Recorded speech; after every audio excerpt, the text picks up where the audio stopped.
Sometimes, a game's concept seems so outlandish, you write it off before even giving it a try. Darkwood, a top-down survival horror without jump scares, is one such game. And it stands as one of the best and most disturbing games I have ever played. You wake up in a twisted, sprawling forest. No explanation, no direction, and no clues why you're here. The trees close in around you, with branches like grasping claws, and the only light is a sickly glow filtering through their canopies. Every night, as darkness consumes the woods, you'll barricade yourself in a makeshift hideout, hoping the grotesque, monstrous beings outside don't find a way in. How can a game with such simple visuals possibly induce genuine fear and psychological stress? In this episode of the Cosmic Hour, we'll navigate our way through trees and branches to unravel the unsettling secrets of the forest.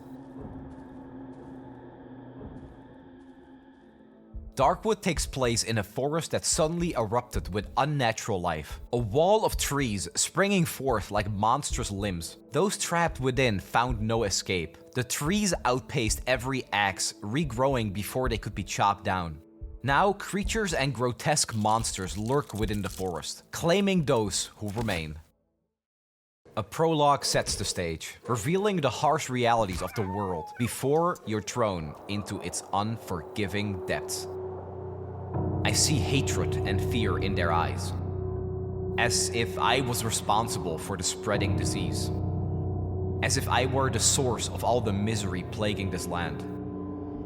I have nowhere to hide, nowhere to run. The woods have closed us off from the outside world. We are all doomed. Darkwood starts with a doctor who has locked himself in a decaying shack deep within the woods. His generator, a lifeline against the darkness, has run dry, forcing him out to scavenge for fuel. The doctor is shrouded in mystery with questionable ethics, cages where he appears to lock people or animals in, and medical tools that haven't been sterilized after years of use, revealing a horrifying indifference to the condition of his patients.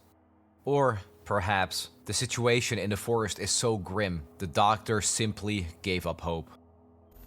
The sight outside the house is heartbreaking. A badly injured dog clinging to life.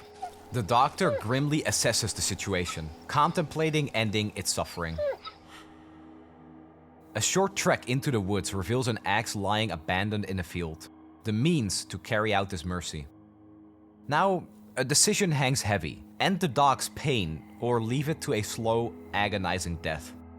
Darkwood excels at presenting moral choices that feel unsettlingly natural. Unlike games that offer explicit choices, dialogue branches, or literal forks in the road. And this is definitely not a bad thing. Baldur's Gate 3 allows meaningful decisions that shape characters and the world. But Darkwood's choices emerge seamlessly from the desperate need to survive. This lack of overt guidance heightens the tension. You're grappling with the consequences of your actions almost without realizing it. This approach creates a powerful sense of unease. Even seemingly trivial choices, like the fate of a suffering dog, become unexpectedly significant. But you have no way of knowing that at the moment. It underscores the chilling truth that there is no right answer in Darkwood. Only a series of choices that mold you and the grotesque world in equal measure. Venturing deeper into the woods, the lights start to fade, swallowed by the thickening branches overhead. Darkwood is masterful at creating a sense of ever-present danger, even without an obvious threat. The lurking shadows and echoing silence make your heart pound. It feels like something is about to happen, like a monster could jump from behind a tree at any given moment. Even deeper in the forest, an unconscious stranger lies in a field. A search reveals a key marked 21. If there is an exit out of these woods, this key will surely open it. The doctor acts swiftly, carrying the man back to the house, locking him away and injecting him with an unknown substance. The desperate hope is that this stranger, who found his way into this cursed place, might also hold the secret to escaping it.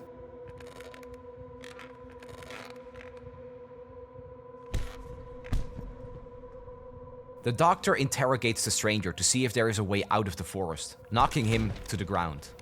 The doctor's actions hint at the measures he'd take to break free from the sea of trees. The perspective then shifts. You're no longer controlling the doctor, instead taking control of the stranger. And after scavenging for lockpicking materials to get out of the room we just locked ourselves into, a neglected shovel is found in the locked floor cabinet. A crude but effective tool to force a path to freedom. From another room, a shadowed figure ambushes the stranger, and a fight ensues. This isn't the doctor, but another victim locked away.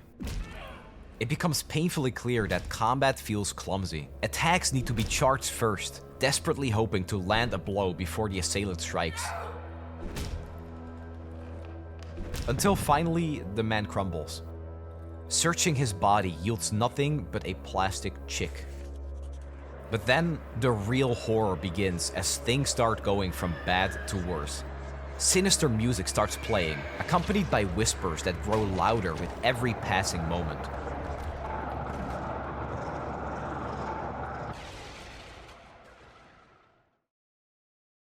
A mysterious figure saves the stranger, delivering him to a ruined house. Broken plaster, rotting wood, and what looks like tangled wires define the new space. The map reveals 3 distinct biomes: the old woods to the north, the silent forest to the west, and the dry meadow, where the stranger awakens. Darkwood offers minimal guidance, but the map does provide clues, such as the underground entrance marking a potential path forward. Inside the stranger's hideout, the discovery of a photo titled "The Road Home" hints at a larger narrative. Darkwood's history unfolds gradually. As time goes on, initially bizarre and terrifying events begin to make sense, revealing a cohesive story that explains the game's unnatural phenomena. A workbench inside the house offers the means to craft survival essentials like healing items, weapons, and traps. Additionally, an oven serves 2 purposes. It spreads a protective substance throughout the hideout to make it inhabitable for an outsider like the stranger. And it provides the means to concoct serums from the forest hallucinogenic materials. These serums unlock unique abilities, but with a catch. Each positive trait, like being able to see farther, comes with a negative one, such as the Shadows trait that increases the danger of darkness. As the stranger explores the area, the only explicit advice is a warning to barricade windows before nightfall. A saw outside the hideout converts logs into boards for barricading, but this tool requires gasoline, the same precious fuel that powers the hideout's generator for nighttime light. The forest provides constant dilemmas: prioritize defense or illumination. Even venturing into the relatively safe dry meadow prompts another choice. Use precious wood to craft a weapon for security, or use it to further reinforce the hideout by barricading the windows. Exploring the woods for resources highlights Darkwood's unique vision system. The stranger's view is drastically narrowed, focusing only on what's directly ahead. This creates a sense of paranoia and uncertainty, as only static objects appear in muted grayscale beyond that field of vision. The constant feeling of unease because of visual limitation taps into a primal instinct known simply as the fear of the unknown. It can be understood through the lens of evolutionary psychology, and includes being alert to potential predators hiding where visibility is low. Early humans who were cautious and wary of potential threats in their environment were more likely to survive and pass on their genes. Cosmic horror is rooted in the fear of the unknown, and Darkwood compromises our primary sense for identifying threats: vision. We naturally fear dangers we cannot see.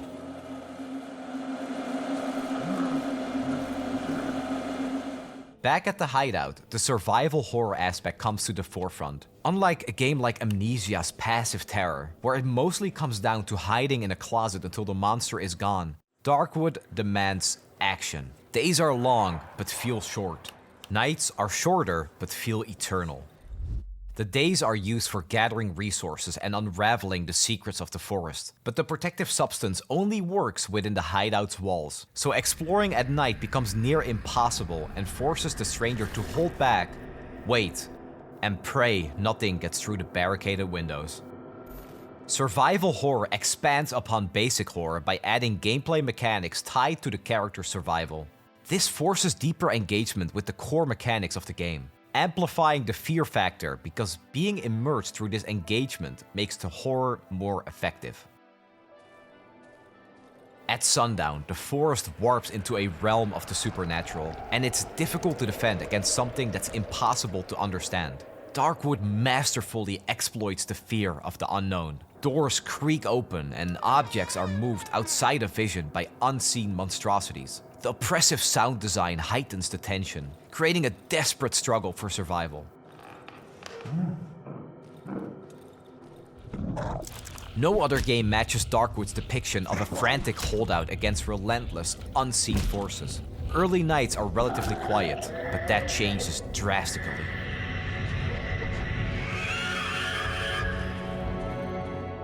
Waking up on day 2, it's time to locate the underground passage marked on the map. Beneath a ruined house lies a cave with a massive door, 21, at the end of it. The escape from the forest. Unfortunately, the doctor stole the key. The stranger knows the way out, the doctor has the means. The return journey is interrupted by a tremor and a chilling gurgle. This sound heralds a horrific foe, the Red Chomper, a monstrously transformed human with a head split into a gaping, toothy maw. Under-equipped, the stranger's only option is to flee back to the hideout and prepare for another tense night. The nights are starting to become more eventful and take bizarre turns. A flickering red light reveals a banshee on top of a bird's nest. As the stranger approaches, it vanishes into a flurry of birds, leaving a lingering sense of unease. This otherworldly encounter gives way to something more alarming, a sharp knock at the door to pierce the silence.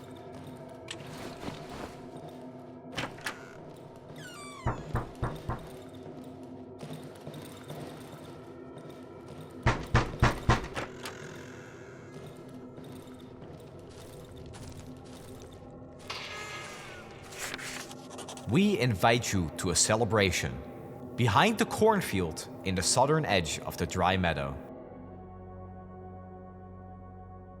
At dawn, another mysterious figure, the Wolfman, appears at the hideout. He offers information about Key 21 in exchange for help, but first, a test. Reach the Silent Forest in the west to prove worthy and reliable.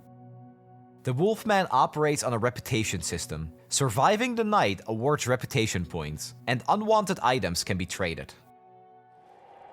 Back at the oven, the essence shimmers, ready for injection. But there are consequences, and they're rarely pleasant. This time, the stranger is plunged into a waking nightmare. He finds himself back in the bunker, the corridor seeming warped and wrong. Voices whisper, beckoning him closer.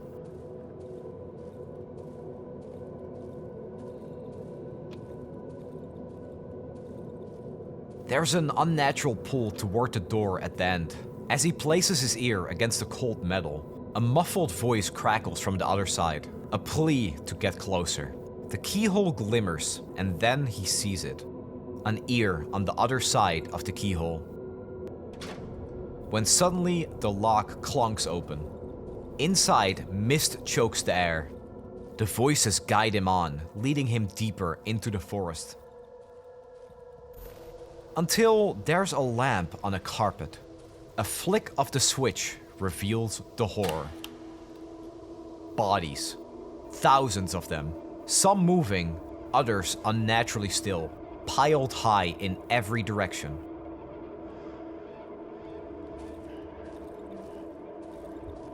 Moving away from the lamp, it grows brighter, and in its place, a glowing baby appears. Turning off the lights returns to dark forest. Until, eventually, the darkness consumes the stranger and wakes him up from the nightmare.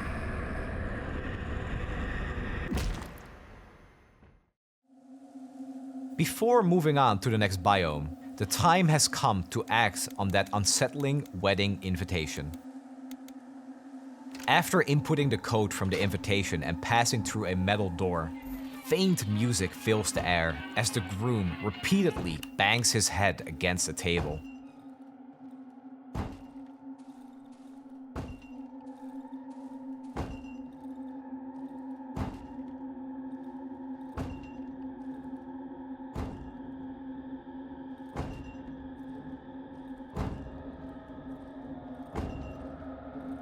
To the north, behind the groom, lies another door leading to a dimly lit yard, shrouded by trees and inhabited by ghostly brides dancing among them. These spectral figures extend invitations to dance.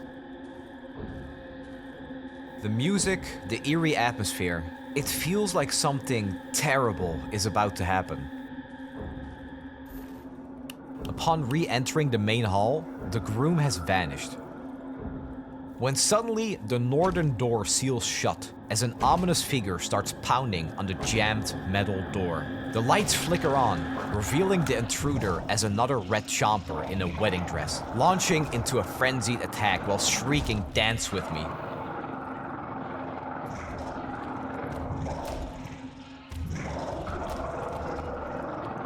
Defeating the chomper yields valuable loot, useful supplies for the arduous journey ahead towards the Silent Forest, where the Wolfman awaits with more worrying secrets and surprises for the stranger.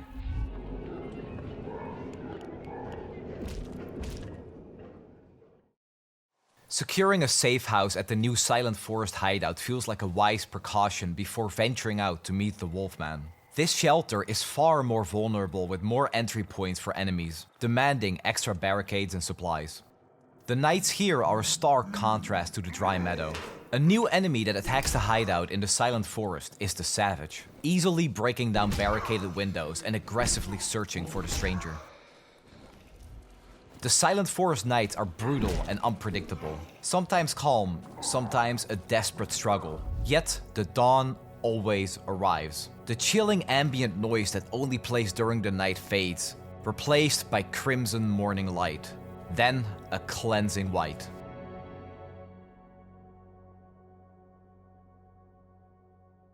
This sequence, though perhaps a bit overdramatic, marks the ultimate reward: survival. The end of the night is the only constant, the single moment of guaranteed safety amidst the chaos. The morning music and ability to trade for items offer a precious moment of peace. In other survival games, trading and upgrades are a given. In Darkwood, they are the hard-earned relief. Obtaining resources means a slightly better chance of surviving the next night. This elevates the act of survival as the core reward, making Darkwood uniquely satisfying.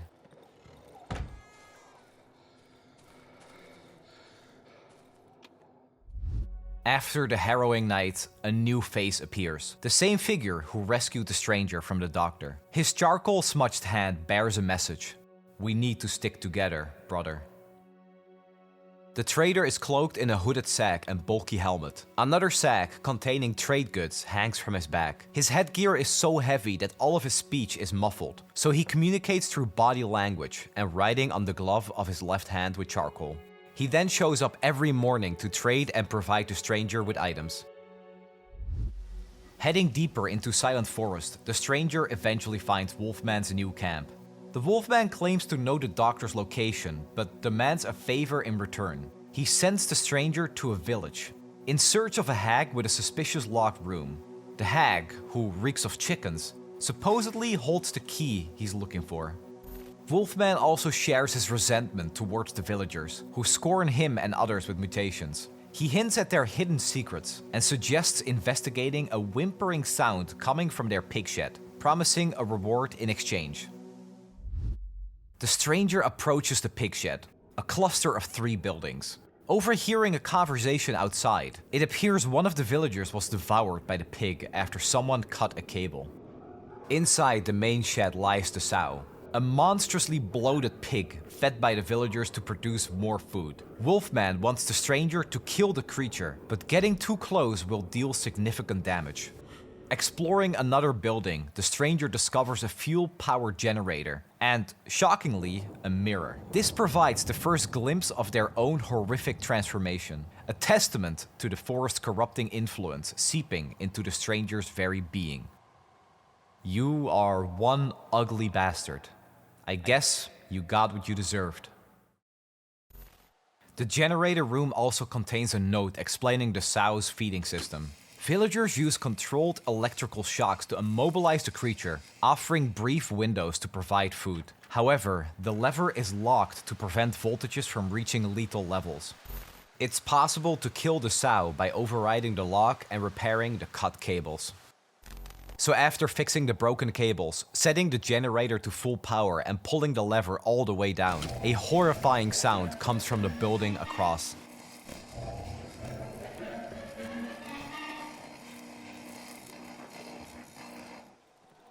And upon investigation, the sow is dead. The stranger then returns to a gleeful wolfman, offering a hotbar upgrade as reward.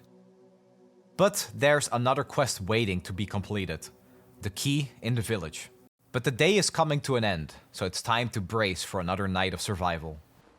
While Darkwood is deeply unsettling, the nightly preparation ritual, barricading windows, crafting traps, stocking up on supplies, and fueling the generator, offers a sliver of control and comfort amidst the uncertainty of the forest. It's possible to be in control and feel prepared, even if it's only for a small, fleeting moment. When the night starts, this small moment of control is lost almost immediately, with sounds coming from outside the vision range. The scariest thing isn't the monster that finally shows itself right in front of you. It's the grayscale that is right behind, with no hints to what could actually be hiding there. Darkwood's effectiveness lies in its rejection of cheap jump scares, the main tactic of many horror games. Jump scares deliver short bursts of terror, but they also break the carefully maintained tension. A good horror experience depends on sustained suspense, fueled by the fear of the unknown and constant anticipation. By getting rid of jump scares, the player remains in a state of unease. Anything might happen at any time. While some horror games may have a strong atmosphere or satisfying gameplay elements, their reliance on jump scares often diminishes the fear factor over time. In contrast, Darkwood constantly builds tension and rarely releases it. It creates an unshakable sense of dread that lingers with players, even after they finish the game. The stranger prepares another injection, and the dream begins in an open field. A path stretches ahead, and besides it lies a smiling corpse, beckoning the stranger closer. The corpse rests near an open grave, inviting him to lie down and feel the cool embrace of the soil. Like so many others in the forest, the corpse whispers. Can you hear it? The stranger hesitates, then succumbs, joining the smiling corpse in the grave, and the dream ends. Finally entering the village, the town gives off an ominous atmosphere. The same chilling ambient noise that plays during the nights is present, despite the daylight. Colors are muted and desaturated, cultivating an atmosphere of uncertainty. Upon entering some of the village houses, some of the disturbing reality is revealed. The villagers talk to themselves and their bodies move in erratic and unnatural ways. Something is clearly wrong here, though the exact nature of the wrongness isn't clear just yet. The Wolfman's cryptic mention of a chicken lady leads the stranger to a villager offering little information, until she sees the plastic chicken from the prologue, which apparently belonged to her brother, who, obsessed with seeing the doctor, ran from the village.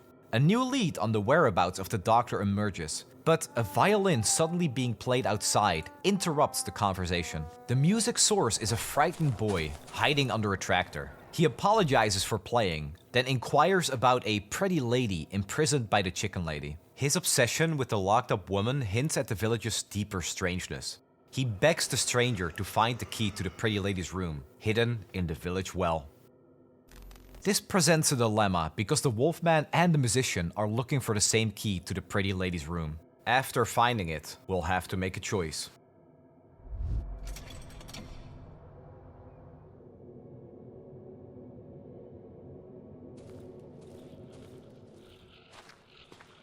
Descending into the well reveals cryptic drawings and a monstrous red chomper. Defeating it yields a doll, hinting at a horrifying backstory. A mother, driven mad by the villagers' cruelty after they threw her deformed child down the well and burned her home, seeks revenge. Upon her death, the lady drops a knife and a cable, chilling evidence that implicates her in the pig farm sabotage as the one responsible for cutting the cable. These items paint a grim picture of her desperate bid to punish those who inflicted such misery upon her. The situation at the village starts to become clear as they are all sick from starvation. Exploring the tunnel network leads to the key, and, optionally, a disturbing glimpse of the pretty lady. She is monstrous, a grotesque testament to the village's hidden horrors. The chicken lady, fearing the horrifying influence of the forest, locked her away to protect her and those around her. A choice must be made. Give the key to the pragmatic wolfman, or the sickly, desperate musician. The wolfman reveals the location of the doctor in the Old Woods region, but getting to him will be impossible because he has locked himself away from the world. The musician will happily take the key as well, but then asks for another favor. Go to the Old Woods, find his parents' house, and take his mom's violin. He hands the stranger a drawing for his mother. Whoever the key ends up with, all roads lead to the next and final biome on the map. Beyond the Silent Woods, a bridge spanning a dry riverbed leads to the Old Woods. On the bridge sleeps a red chomper, a chilling introduction to the roaming enemies of this desolate place.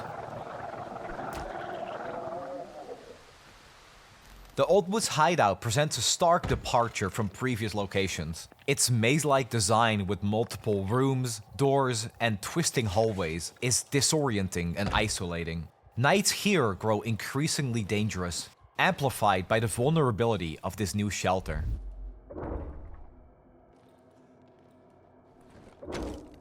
Each approaching nightfall brings heightened dread. Huge dogs and red chompers relentlessly assault the hideout.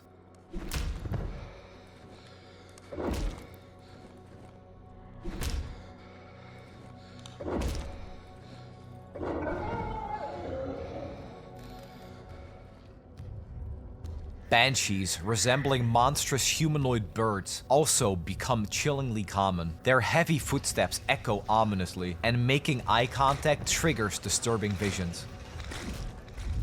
After the first horrifying night in the Old Woods, the stranger meets the trader in the morning, who shows a growing fear. The forest wants to devour you. You're heading straight into its jaws. The trader's language here is strong and unsettling. It's tempting to dismiss it as simple metaphor, but within the world of Darkwood, the forest takes on a more sinister aspect. It doesn't merely overgrow, it seems to possess a predatory hunger. The trader's warning hints at the stranger being both physically and existentially consumed by the surroundings. With no other immediate path, it's time to confront the consequences of giving away the key to the pretty lady's room. If given to the Wolfman, he'll reside in a dog-infested barn. Navigating the relentless pack to find him within a small back house proves difficult, as the dogs can easily be too overwhelming. Finally making it through the barn, Wolfman erupts in excitement, promising to lead the stranger to the doctor's house to find potential clues. Yet, a gruesome discovery awaits within another room of the small house. The pretty lady, half-eaten and lifeless. Alternatively, giving the key to the musician unlocks a far more sinister outcome. His request for his mother's violin seems harmless, but the family home reveals a dying mother and father. Inside, their tragic pleas to leave the violin echo against a mournful score, and taking it triggers a horrific red chomper attack, forcing the stranger to kill the mutated parents.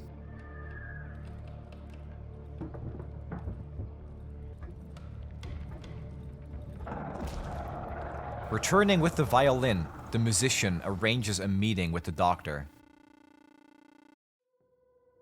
However, revisiting his home reveals 2 fresh graves. He blames the stranger, despite every action unknowingly preventing his death.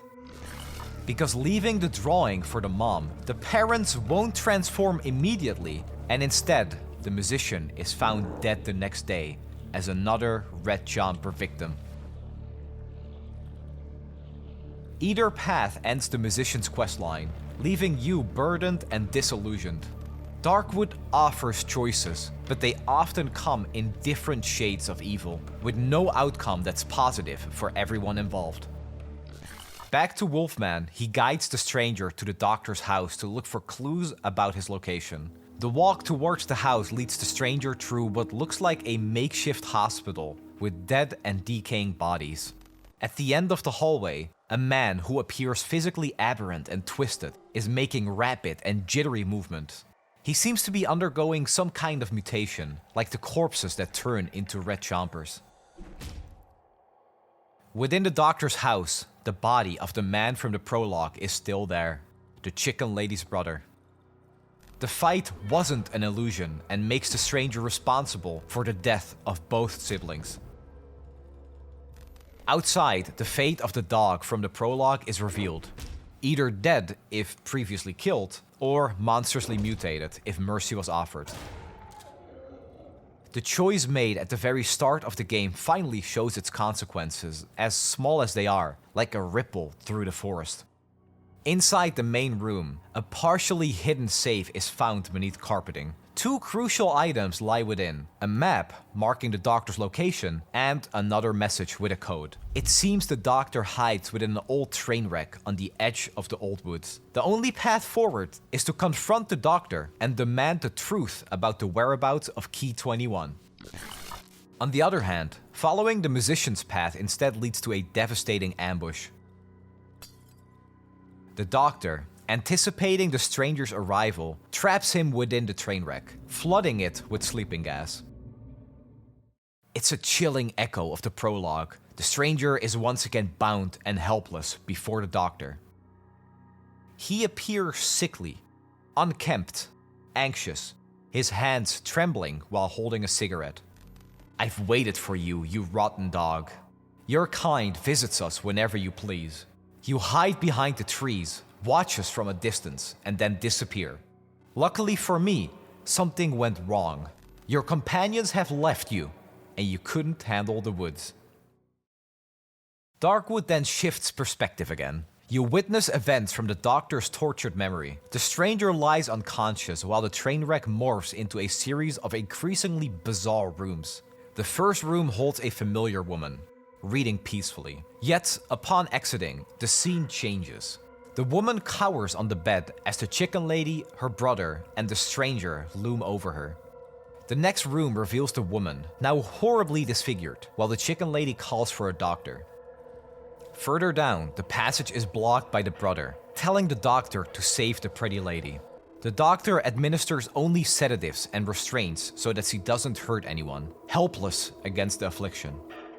He leaves, only to be berated by the brother for his failure. Finally approaching the train again, several bodies lie on the ground, begging for help. But unable to do anything, the doctor keeps walking, and the bodies start cursing him instead.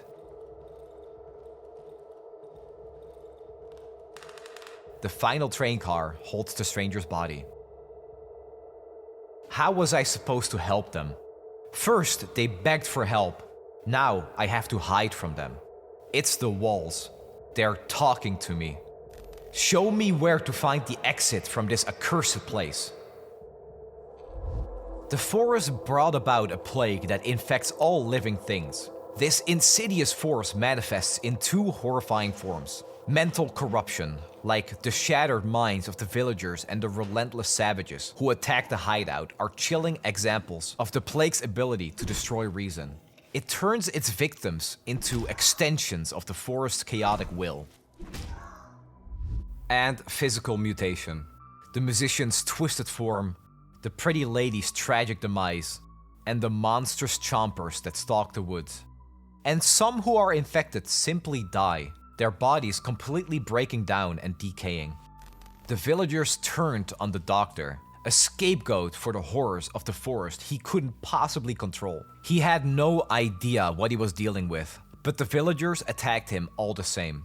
The black chompers that attacked his house during the prologue while the stranger was there were actually the villagers, and it's the reason why the trader came to the rescue and the doctor found a place to hide.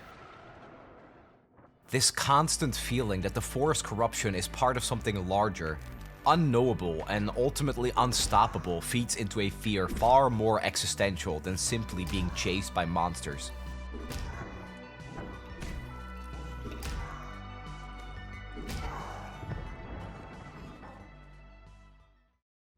The stranger slips out of reality and enters another dream, looking at himself from outside of his body as monstrous black chompers give chase through a twisted landscape.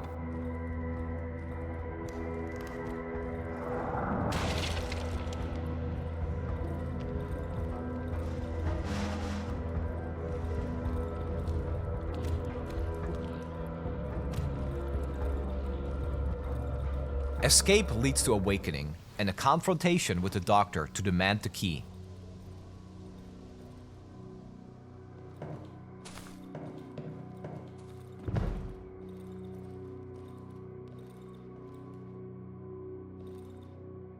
After the confrontation, the stranger takes key 21. Tell the doctor about the underground entrance, and he'll be waiting by the armored door.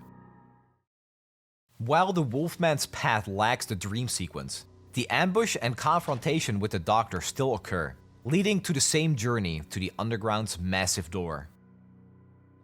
This sequence proves that less can be more when it comes to horror, slowly unraveling what happened to the doctor, the implied gruesome events that never outright get shown. It echoes the spirit of older horror movies where filmmakers had to be creative, suggesting terror rather than showing it outright. Just like old video games use elements like fog to hide limited graphics, Darkwood uses clever tricks to create an even scarier atmosphere. One way the forest uses this technique are the sinister trees. Their dense foliage creates an oppressive, malevolent presence, becoming a force unto themselves. This seemingly supernatural entity entraps and consumes all life within it. The border of the woods is a wall of tangled branches. There's no way through. The darkness chokes out all hope of escape. Darkwood doesn't hand you a neat explanation. Instead, you're like an archaeologist uncovering scraps of history. The story is incomplete, filled with mysterious gaps. This ambiguity allows the mind to fill in the terrifying gaps, both visually and for story elements. This becomes the primary source of information, inevitably shaping an understanding of the horrors unfolding. And it makes the human mind the ultimate canvas for terror, far more effective than anything that could be explicitly shown. The top-down perspective transforms enemies and dangers into vague threats, leaving the task of making them truly monstrous to your own imagination. After another night in the old woods, the trader shows up again. He's more panicked than ever, clearly knowing about the key. He desperately begs the stranger not to go to the underground entrance. Do not open the door. Let's stick together. Clearly, he knows something terrible, some secret about the underground entrance, but he won't, or can't, tell the stranger the full truth. Unfortunately, the armored door remains the only way to progress. After a last desperate scrounge for supplies, it's time to confront this grim passage and pray it holds an exit from this nightmare. The doctor awaits at the armored door, looking as desolate as the surroundings. Passing through marks a descent into the unknown, a claustrophobic plunge beneath the earth. And up ahead, a chilling sight.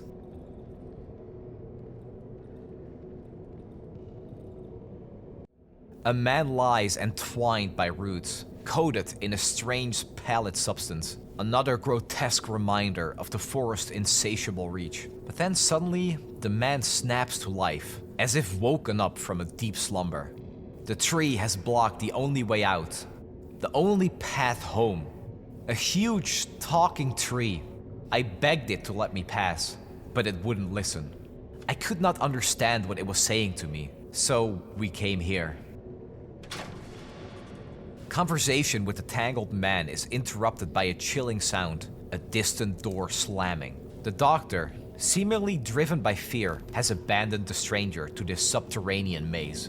Eerie voices seep from the walls, echoes of others who, like the root-bound man, met a terrible fate within these tunnels. The forest tendrils are everywhere. Through seemingly endless tunnels, a flicker of hope appears, a staircase leading upwards. But as the stranger ascends, the promise of escape shatters. Instead of finding a way out of the forest, a new message fills the screen. Chapter 2.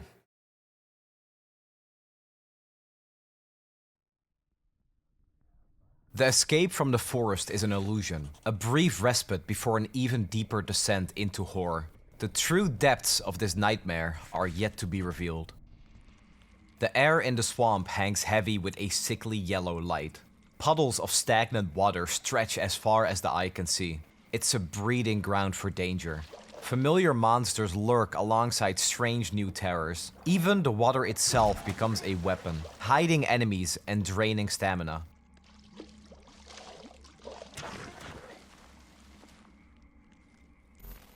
A weathered map and worn report found beside a corpse outside the swamp hideout provide more information. Military personnel stationed here over 2 years ago were tasked with observing the relentless growth of the forest. Their fate remains uncertain, but the report offers valuable insight, leading straight to the village. But this village isn't anything like the one from the Silent Forest. Instead, houses and pathways have warped into a claustrophobic labyrinth. New dangers lurk around every corner. The human spider, a nightmarish tangle of bodies, is terrifyingly aggressive. It can tear off its own limbs, which transform into even more of these monsters on the spot. And the swamper, lurking beneath the murky waters, are capable of fast and sudden pounces from underwater.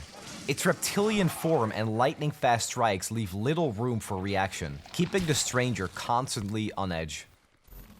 Hidden away in the village, the cripple can be found. This disturbed old man was once a pig farmer, but now he's trapped in a broken wheelchair.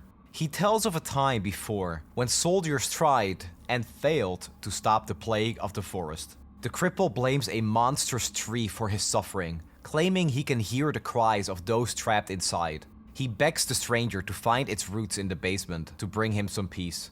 The village, he says, was once a normal place, until the tree sprouted from nowhere, sealing them off from the outside world. Deeper in the village, the wailing intensifies. Overhead, massive tree branches twist like grasping hands, casting grotesque shadows on the path. Interacting with the tree reveals the horrifying truth. The wailing emanates from the faces embedded into the tree. It's another of the forest's warped creations. But unlike the other monstrosities, there's no simple solution without finding the roots in the basement. Unfortunately, the basement offers no easy answers, just a dead end.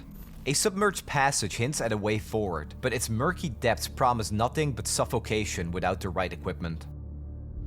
Returning to the cripple, he assumes the basement is flooded, and his only suggestion is to seek out the elephants, scavengers known for their strange finds. Perhaps they possess an oxygen tank, a slim hope to get to the other side of the submerged passage. After surviving the first night in the swamp hideout, the trader isn't there to greet the stranger. Up until this moment, he represented a flicker of humanity in this bleak, oppressive world. But walking outside, a familiar body lies on the ground, mutilated and marked with the word liar. No one, not even a seemingly reliable figure, is immune to the forest malevolence. The fact that he was killed right outside the stranger's refuge drives home the inescapable threat that lurks in the shadows. The prime suspects are never directly named, but the presence of a new merchant, the Three, looms large. Their unsettling nature and sudden appearance imply a connection to the trader's brutal end. This ambiguity only adds to the cosmic horror at play. Who or what are they, and why did they silence the trader? While exploring the swamp to find the elephants, the doctor is found outside.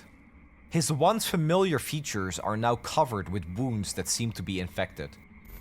I'm not going anywhere with you. I'm too close. I can hear her, just as if she was standing beside me. The cripple's directions lead to a secluded cottage amidst the swamp, surrounded by lurking chompers and hidden bear traps. Inside are the elephants, a mother and her children, their protective gear and oxygen tanks to protect them from the forest's corrupting influence. The mother, instantly recognizing the stranger as an outsider, comments on his ravaged appearance, attributing it to the toxic air he breathes inside the woods. She speaks of her runaway son and offers a trade, his safe return in exchange for an oxygen tank. His bedroom holds clues, crude drawings of a mushroom-shaped house and a map marking the mushroom glade. Outside of the glade, the doctor can be found again. He seems to be drawing something in the mud and his head looks different. It's becoming clear he is going through some kind of mutation, covering his head in mud with branches sticking out. I haven't slept a wink in many days. I don't think this is good for me. I hear this voice all the time. Can you hear it? Her heavenly voice? The glade's oppressive atmosphere is unique within the swamp. Thick fog and giant mushrooms create an unsettling dreamscape. Could this be it? This place looks like the boy's drawing. Maybe this is where he ran away to. At its center, a mushroom-like house hides the enigmatic mushroom granny. She's asleep, giving the stranger a few choices. I lean towards the old lady. The sweet fragrance of mushrooms overwhelm me. I have to eat her. I bite into her body. The mushroom juice squirts onto my face and clothes. I feel the woman's feeble hands trying to push me away, but they are too weak, and my hunger is too great. She kicks about only slightly when I bite into her face. I swallow one chunk of her sweet body after another, unable to stop myself from devouring her whole. Or just present the boy's drawings. She offers to release him, but demands a favor in return. She fears the starving villagers are desperate enough to find her house and eat it along with her.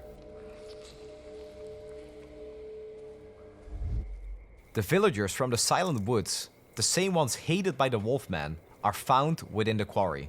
With the sow dead, the villagers have cut a path through the trees into the swamp to look for food and a place to survive. But, once again, their camp is a scene of suffering. Sickness and starvation once again ravage their ranks. A cruel yet swift solution exists to complete Granny's quest. Destroy the supporting logs and trap them forever with a large boulder blocking the entrance, dooming them all to die. The narrative surrounding the villagers is deeply disturbing, but it's likely they weren't even given a second thought. In reality, the stranger repeatedly disrupts their lives, simply because someone tells him to. It's clear by now that Darkwood doesn't offer easy solutions. Quests often present twisted dilemmas, with helping one faction inevitably harming another. Take the sow back in the Silent Forest, for example. Killing it fulfills the Wolfman's request, but starves the villagers. Leaving it alive ensures their survival, but disobeys the Wolfman and makes the journey forward more difficult. This lack of a good option constantly forces you to grapple with the consequences of your actions. The objective fades away, replaced by a raw choice between different shades of wrong. Darkwood masterfully dismantles the concept of a clear hero's journey. Every decision carries a burden, a reminder that survival in the forest often comes at the cost of another's well-being. On the way back to inform the granny about taking care of the villagers, the doctor's body lays twisted and broken on the forest floor. His transformation is no longer subtle, as he's turning into a grotesque echo of the savages that attacked the hideout back in the Silent Forest. The forest's grip on the doctor is absolute as he manages a single, rasping word to the stranger. Warm. A chunk of mud then falls down on his exposed tongue, He chews it slowly and swallows with satisfaction. Back at the Mushroom Granny and her morbid bargain to get rid of the villagers fulfilled, she grants access to the boy's room. He can finally be returned to his family in exchange for the oxygen tank. Before venturing into the basement, the Doctor is encountered one final time. A hidden path reveals his secret sanctuary, where he crouches beside a campfire, lost in a muttered monologue. Upon noticing the stranger, he recoils in fear. Desperation fuels his actions as he snatches a stick and sets it ablaze.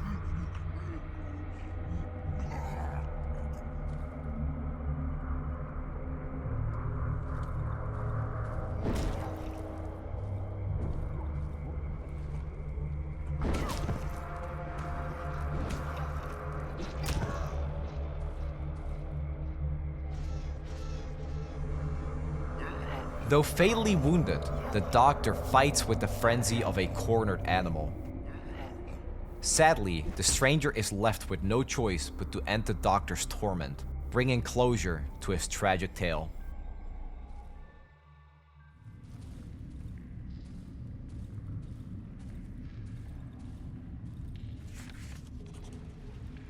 Armed with the oxygen tank, the descent into the village basement reveals the submerged passage. Slipping into the water triggers a dream. The stranger is trapped in a storage room, packed with crates full of food and a tank filled with gasoline.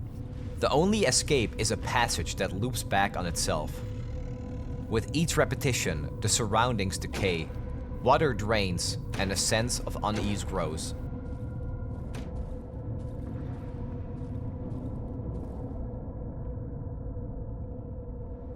Finally, a torch and axe appear, and the room's endless cycle breaks. But the way forward is blocked by a barricaded staircase that appears to be under siege. An escape tunnel appears at the top of the room. Yet, as the stranger ventures deeper, despair starts to set in. Turning back reveals the tunnel has been sealed. The dream then collapses as a torrent of black goo engulfs the stranger, plunging the screen into darkness. The stranger awakens within the flooded tunnel. Pushing forward, he emerges into the decayed echo of his dream, the decrepit storage room. Entering one of the tunnels, the pulsating heart of the monstrous tree comes into view, its tendrils blocking the path. Desperation fuels a new plan, returning to the gasoline tank to force the valve open.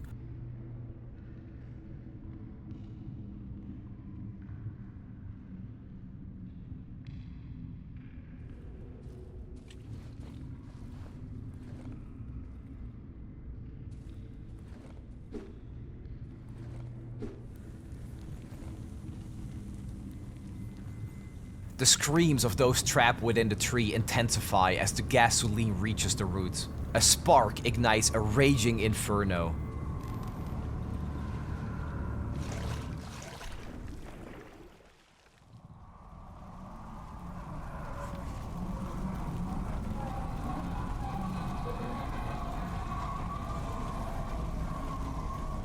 Escape from the blazing village is the only option. The tree, consumed by flames, offers no escape, only the promise of agonizing death. The return journey to the hideout is a grim march with the fiery destruction of the talking tree and the village behind. All that remains is to brace for the horrors the final night might bring. As the final night descends, lights vanish and a horrifying shriek erupts from the radio.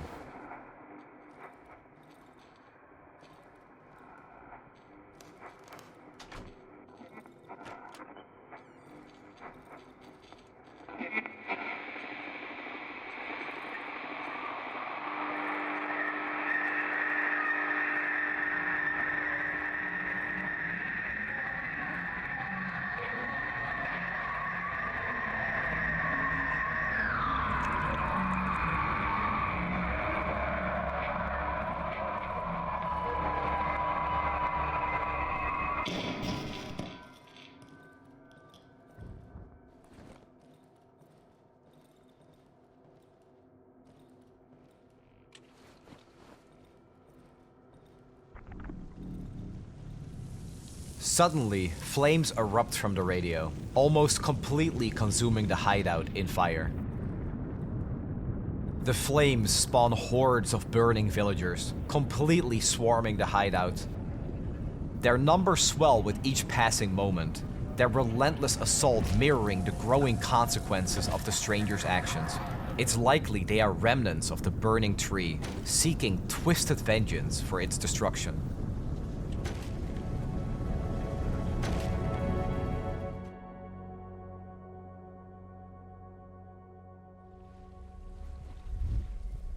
The smoldering ruins of the monstrous tree offer a treacherous new path out of the swamp. The stranger finally arrives at the road home. The paved road ahead offers a fleeting sense of homecoming. Even the cripple can be found on the road, making his way forward. He managed to survive the fire and make it all this way. Further down, bizarre statues depict figures frozen in motion, some seemingly clawing their way out of the earth. Their forms grow increasingly monstrous, like grotesque worms or centipedes. The path diverges, forcing the stranger deeper into the forest. But it doesn't take long for the trees to give way to open fields with power lines. On the horizon is a neighborhood, an alluring glimpse of civilization. The stranger reaches the city, his home, yet he is no longer the person who left. The forest, with its relentless trials and profound themes, completely changed the person he once was. The forest is behind, but we, the players, return changed. The journey is what changed you, leaving a sense of alienation even within the safety of civilization. This return is a cruel irony. The cold, gray city makes it feel like something is missing, like we don't belong here. A mirror image of the first day in the forest.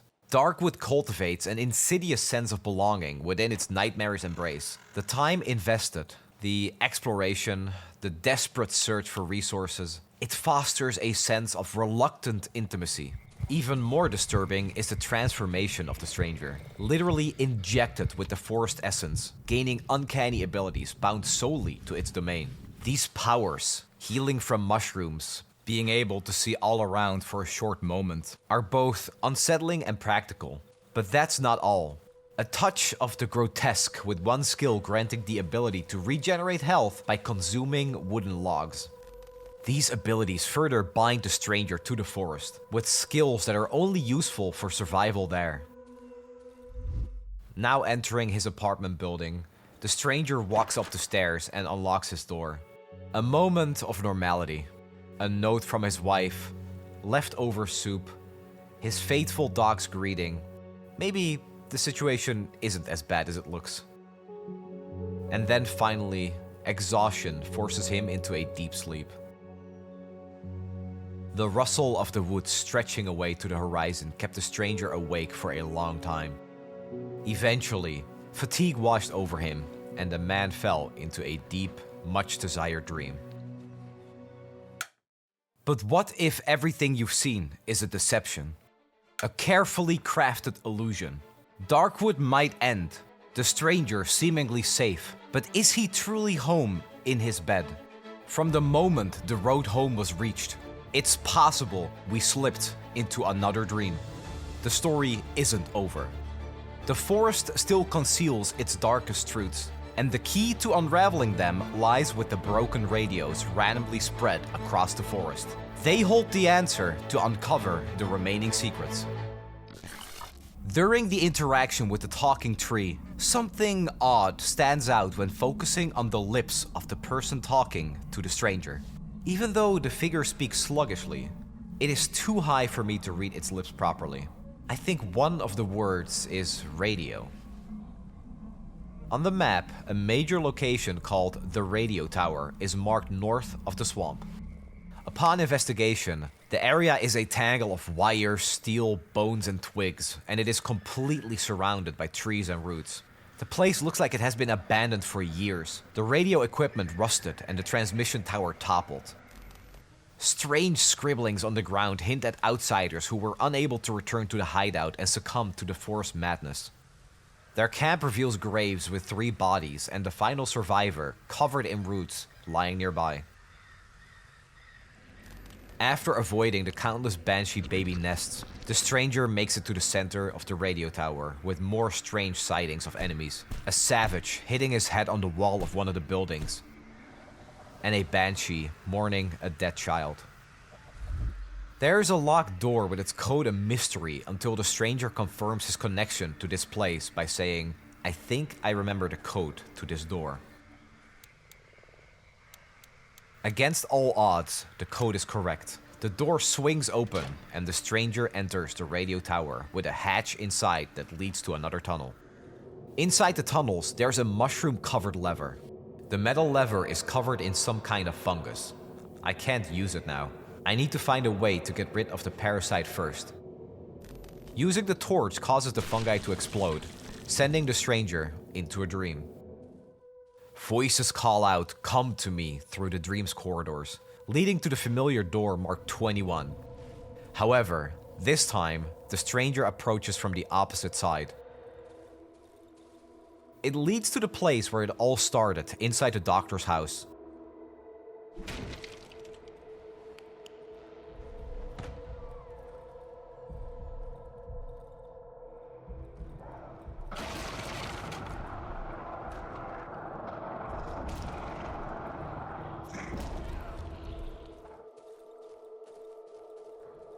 Once outside, the same tunnel now features pulsating white roots. At its end, a woman prays before a wall that transforms into a monstrous mouth. After being swallowed by the mouth, the stranger is led back to the bunker, where he finally wakes up back where the dream started.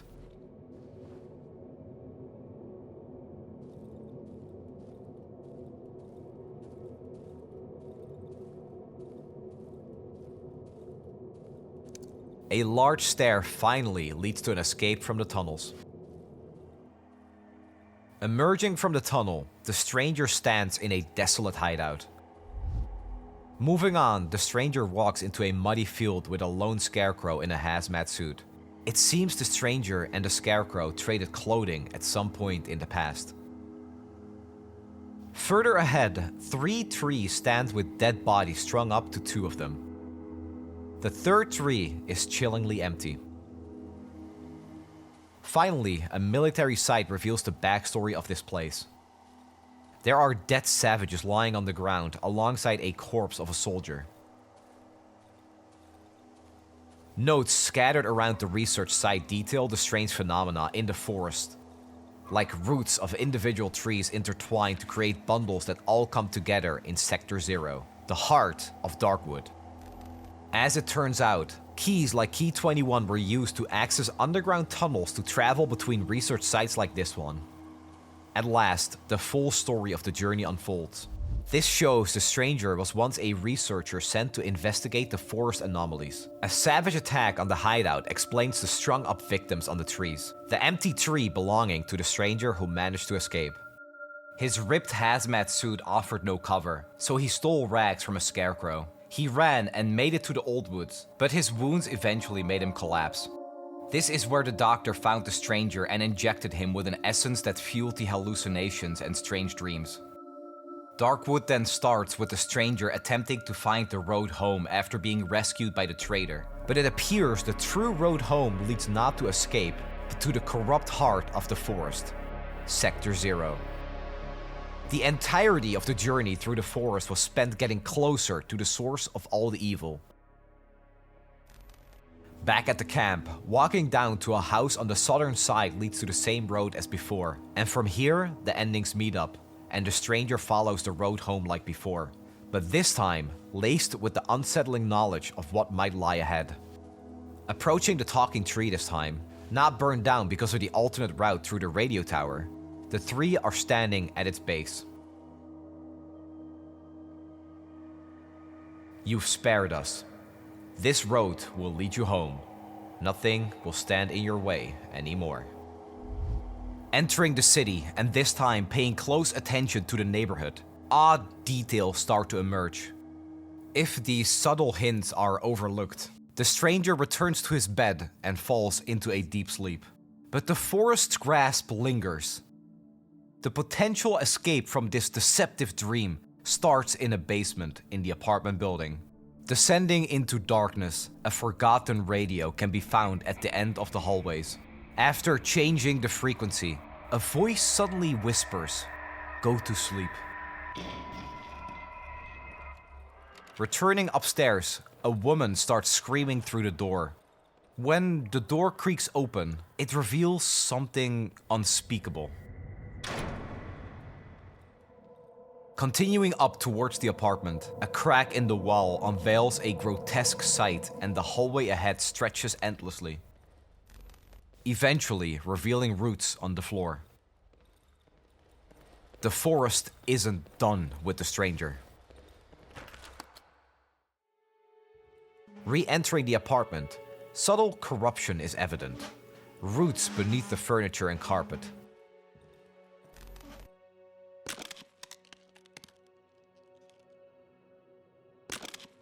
Removing the floorboards reveals the darkness beneath.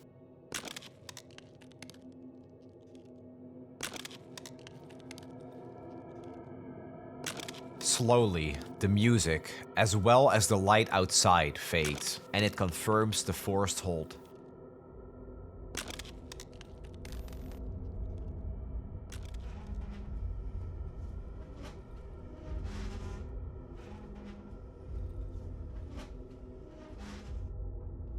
Dragging the bed aside, the stranger rips away the last piece of the illusion, revealing a gaping hole. Descending marks the end of the dream. The road home led to this.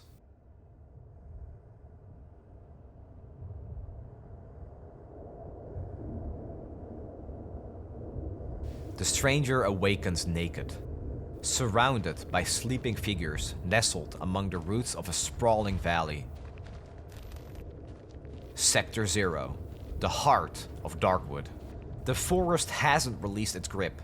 The true horror has only just begun. I am at the bottom of a huge valley.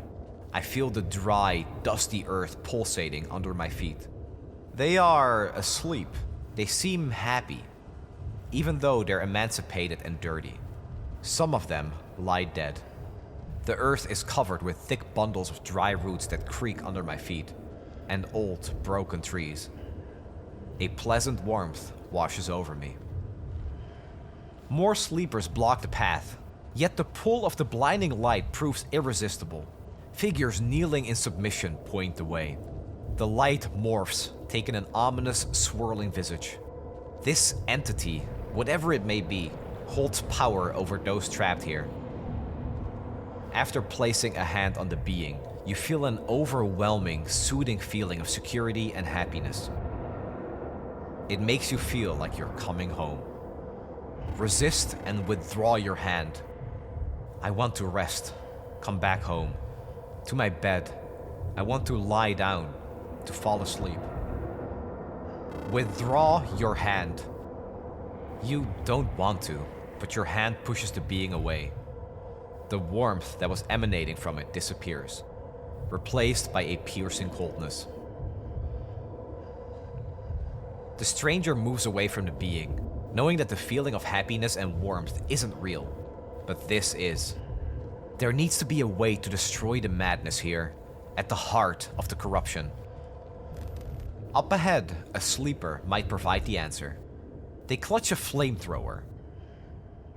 The stranger attempts to take it, and a struggle ensues. The sleeper resists, but the stranger, driven by the will to finally put an end to the corruption of the forest, overpowers them, forcefully claiming the weapon. With the flamethrower in hand, the atmosphere shifts. Sleepers stir and awaken, their desperate pleas rising. We've come so far. Nothing else matters.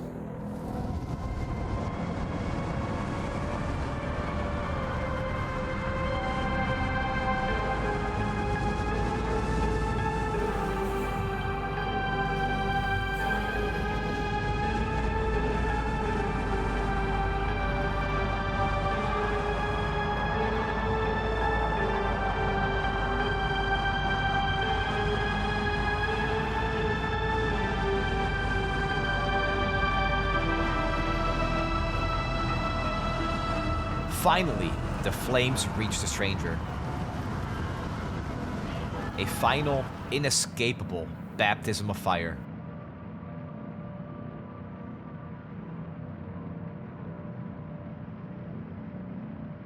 A great fire consumed the woods for a couple of days, gradually claiming many of its inhabitants. The fire consumed the last road leading to the heart of the woods. Despite being the main character of the story, very little is actually known about the stranger, not even his name. Based on some of the notes and hints found through dialogue and research sites, he was a soldier, hardened by previous expeditions into Darkwood. This explains the scattered hideouts across the different regions, but his last mission plunged him deeper into the forest than ever before, close to Sector Zero. It was likely just another routine inspection, collecting samples, perhaps, or measuring some strange activity within the route network, until disaster struck. Savages attacked and overran his camp. After escaping the doctor, the stranger, now infected by the forest plague, begins to follow the call of the being, unknowingly backtracking the way he had fled. Much about the being remains shrouded in mystery. It arrived in Poland's Darkwood in August 1975, likely as a meteor, crashing into the forest heart. The being established itself within a valley, rapidly spreading its roots via white substance resembling mycelium or fungus. This substance fuels its expansion, yet seems to exhibit a degree of autonomy. While the being's call beckons victims closer, its own spreading roots often obstruct the path, creating a contradictory cycle that suggests a lack of direct control. The being also lacks direct speech, communicating via radio signals or infection-induced hallucinations like the smiling corpses in the dreams. Motives are equally unclear. Why does it lure and trap people within its valley? Does it feed on their hopes and dreams, or does it yearn for something more elusive? The forest itself is a constantly growing monstrosity, warping and twisting everything it touches. People transform into grotesque creatures, and even the landscape becomes hostile. It's humanity's insignificance in the face of an alien power that can reshape reality on a whim. This mystery, a hallmark of cosmic horrors, fuels dread.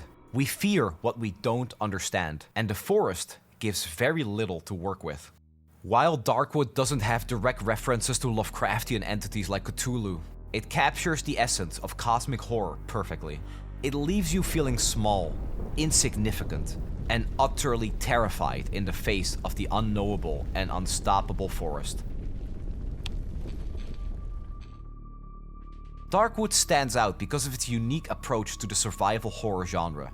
It's not about jump scares or gore. It's a slow-burning psychological terror that burrows into your mind and lingers long after you've stopped playing. There's never a moment where you become a real powerhouse. Resources are very scarce, and your safe haven is fragile and can easily be broken down. This constant sense of vulnerability ramps up the tension with each encounter, as every mistake could be the last. If you'd like to check out Darkwood for yourself, be aware that it can be a relentlessly difficult game that really makes you feel like you're fighting your way through an unforgiving forest to unravel its mysteries. There are multiple paths that change every time you play depending on the decisions you make, as well as the layout of the map. I didn't mention every branching path in this video, so there's a lot more to discover on your way to the road home. Thank you for watching. If you enjoyed this video, please support the channel by liking, subscribing, and hitting the bell notification icon to stay up to date. See you in the next video.